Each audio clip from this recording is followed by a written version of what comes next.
హైదరాబాద్ లోని Goshamahal BJP MLA Raja Singh కు బెదిరింపు కాల్స్ వచ్చాయి. వాట్సాప్ మెసేజ్లు, కాల్స్ తో దుండగులు బెదిరింపులకు పాల్పడ్డాడు. అసభ్య పదాచారంతో దుండగుడు మెసేజ్లు చేశాడు. మరోవైపు తనకు ఆగకుండా కాల్స్ వస్తున్నాయని ఎమ్మెల్యే రాజాసింగ్ చెబుతున్నారు.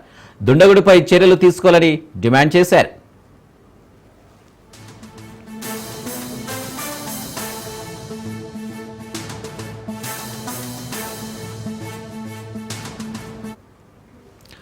హైదరాబాద్ లోని గోషామహల్ బీజేపీ ఎమ్మెల్యే రాజాసింగ్ కు బెదిరింపు కాల్స్ వచ్చాయి. వాట్సాప్ మెసేజ్లు, కాల్స్ తో దుండగులు బెదిరింపులకు పాల్పడ్డాడు.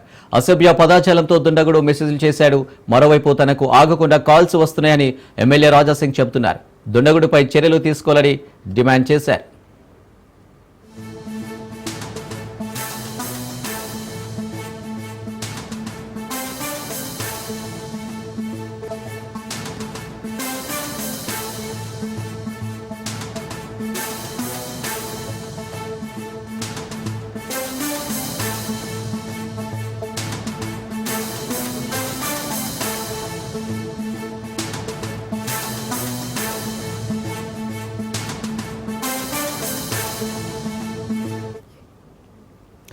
రైట్, ఇక గోషామహల్ బీజేపీ ఎమ్మెల్యే రాజాసింగ్ కు బెదిరింపు కాల్స్ వచ్చాయి. దీనికి సంబంధించి డీటెయిల్స్ రాజు అందిస్తారు. రాజు, రైట్ అనేది గోషామహల్ బీజేపీ ఎమ్మెల్యే రాజాసింగ్ కి వరుసగా బెదిరింపు కాల్స్, అలాగే వాట్సాప్ మెసేజ్లు, వాట్సాప్ కాల్స్ కూడా వస్తా ఉన్నాయి.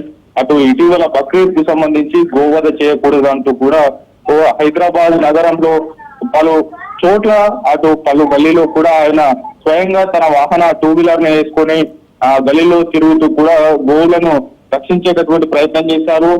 పోలీసులకు ఫిర్యాదు చేశారు. అదేవిధంగా హైదరాబాద్ మహానగరం నలువైపులా కూడా చెక్ పోస్ట్ పోలీసులు ఏర్పాటు చేసినప్పటికీ కూడా నగరంలో వేలాది సంఖ్యలో ఈ యొక్క గోవులు ఏ విధంగా వచ్చాయి, గోవులు, ఎద్దులు, వాటితో పాటు కానీ దూడలు ఏ విధంగా వచ్చాయి అనేది కూడా ఆయన ప్రశ్నించడం జరిగింది. అయితే ఈ అంశానికి సంబంధించి పూర్తి స్థాయిలో కూడా ఆయనకు వరుసగా బెదిరింపు కాల్స్ తో పాటుగానే ఆయనను చంపేస్తాం, ముక్కలు ముక్కలుగా నరికేస్తాం అనేటటువంటివి కూడా ఆయనకు బెదిరింపు కాల్స్ వస్తున్నటువంటి పరిస్థితి అయితే ఉంది.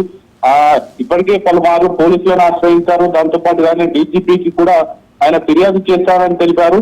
అయితే ఇటీవల వస్తున్నటువంటి వరుస బెదిరింపు కాల్స్ తో కూడా ఆయన అప్రమత్తంగా ఉండాలంటూ కూడా పోలీసులు సూచనలు చేశారు. ఆయనకు ప్రభుత్వం ఇచ్చినటువంటి 1+4 భద్రతా సెక్యూరిటీని కూడా ఎప్పటికప్పుడు వినియోగించుకోవాలి.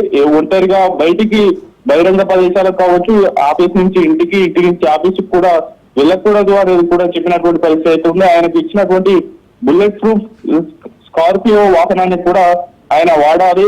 2-వీలర్ ను వీలైనంత తక్కువగా వాడితే బాగుంటుంది అనేది కూడా ఆయన సూచించినటువంటి పరిస్థితి అయితే ఉంది. వరుసగా బక్రీద్ నేపథ్యంలో ఆయన వివాదాస్పద కామెంట్ చేస్తున్నారు. ఈ యొక్క గోవధ చేయకూడదు అనేటటువంటి కీలకమైనటువంటి కామెంట్స్ చేస్తున్న నేపథ్యంలో కూడా ఆయనకు ఈ యొక్క బెదిరింపు కాల్స్ వస్తున్నట్లు ఆయన అభిప్రాయపడుతున్నటువంటి సిచ్యువేషన్ అయితే కనిపిస్తా ఉంది. ఇటువంటి బెదిరింపు కాల్స్ కు తాను భయపడనని, కాకపోతే ముందస్తుగా పోలీసులకు ఫిర్యాదు చేస్తున్నాననేది కూడా ఆయన చేస్తున్నటువంటి కామెంట్ గా ఉంది అని. Right Raju, thank you.